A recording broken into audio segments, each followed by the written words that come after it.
This how to 1 minute will show you how to turn off taxes on Shopify. Follow these easy steps to do it. Log into your Shopify account and click on settings. And here click on taxes and duties. Now scroll down. And here you will get this include tax in prices option. So all you have to need, just deselect this option. And now click on online store.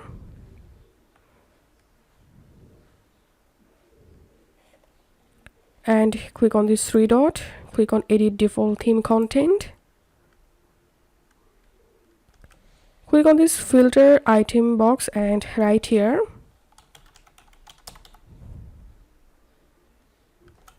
shipping calculated, and here you have to write,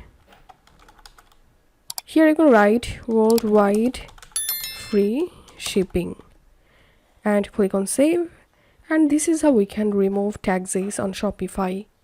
If you find this video helpful, don't forget to subscribe how to 1 minute. See you in the next video.